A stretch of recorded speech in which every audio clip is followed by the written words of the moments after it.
So for All right. today, we're going to answer a question from our viewer on our first episode from Paula FM1XC.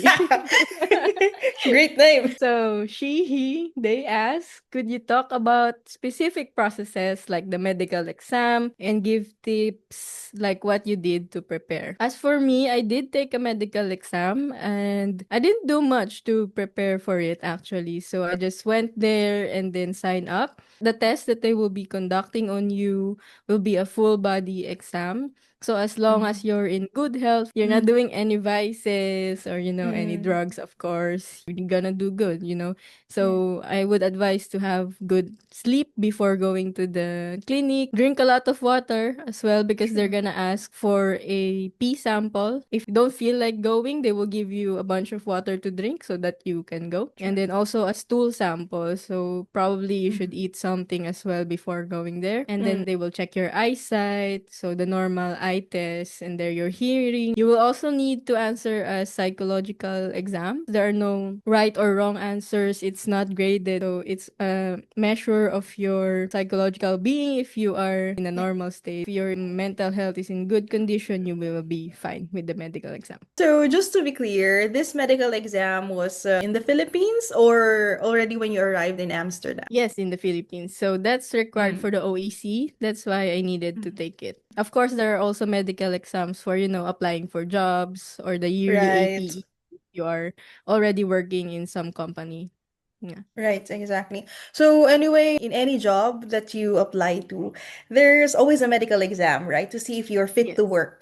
So yeah, Mm. like Jalik mentioned, it's a full body test and you need it if you already have the job offer, right? Once you get the Yes. job offer, I mean, they won't check anyway Yes. if you're still going through interview. If you already Mhm. get the job, one of the last things that you need to submit to go through is to see if you're physically fit to work. So yeah. Yes. All right. And then the next question is how to avoid sputum. Do you have any advice? Oh, well, it's normal actually, even if us we're Mm. talking like having Mm. normal conversations, having this podcast, it's normal to have sputum. If you know that you need to organize your thoughts, then try to prepare yourself for some questions beforehand and then drink water. Not too much so you won't pee. You won't feel like peeing during the interview, but just enough water. And then if you are not required to talk for several hours before your interview, then try practicing your voice a bit. Maybe even just Mm. say, hello, like Yes. that. So when you start speaking, the first one wouldn't have any problems like with the throat. Yeah, that's true. A little bit of warm up. So same with singing, for example, you need a bit of warm up so your voice doesn't get cracky and then you're ready to, sing. So same with interviews. You're supposed to speak for long periods of time, so you have to warm up your voice. So drink some Mm-hmm. water, have enough rest, and yeah, try to speak on your own, maybe in a Yeah. private area and warm up your voice. Yeah, that's true. Last one, tips Mm. during interview processes. There are quite a lot of interview processes that we went through. Not sure which one they're talking about, but probably I would assume the job interview process. Mm-hmm. So I would say same with the preparations of your physical body, having enough rest, water, and then warm up your voice. And Yeah. then for the actual interview, I was super nervous. So that's unavoidable. It's True. inevitable as well. It's important not to overthink everything. Of course, you're gonna prepare yourself. You can ask ChatGPT for probable questions, but then on the actual interview, just be yourself and be present. Don't add any distractions or your desk, for example, on your surroundings and be Mm. present with the interviewers. As long as they see that you're genuine and that you're very interested and that you know what you're saying, they're Right. gonna be engaged and you as well are going to be engaged because that would spark some curious questions from you which they would appreciate, and yeah, aside from that, maybe proper research about the company you're Company. applying Yeah. to. That's very important.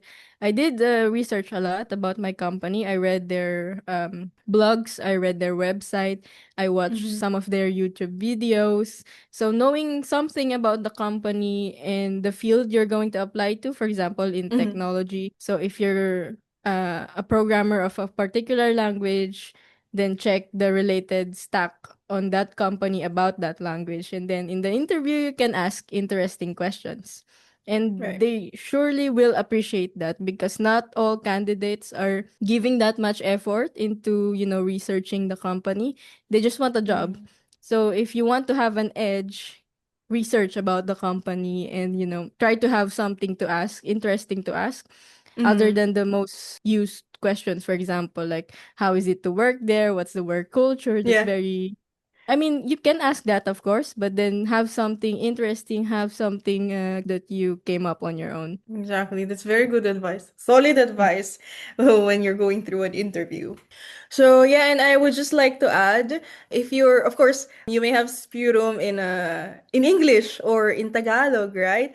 But then when you go through interview, especially if you want to have a job here in Europe, then most probably you will have an interview in a foreign language that you've learned when Mm-hmm. you're already an adult. And Mm-hmm. English to us comes naturally because it's always been integrated in our curriculum. Like university, we write papers in English, right? Yeah. And Mm-hmm. then when we do reporting, formal presentations, it's usually in Mm-hmm. English.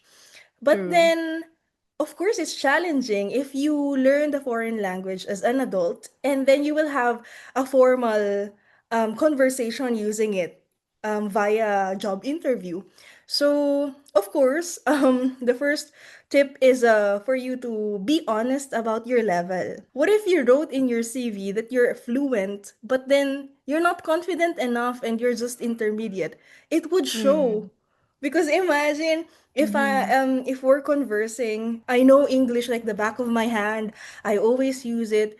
And then you said Mm-hmm. you're fluent, it would immediately show that you're not because you couldn't True. answer simple questions, or Mm-hmm. if you can answer simple questions, you couldn't expound or explain yourself further using the language. So be honest in your level because they would literally know whether you're just intermediate or advanced, you're already fluent.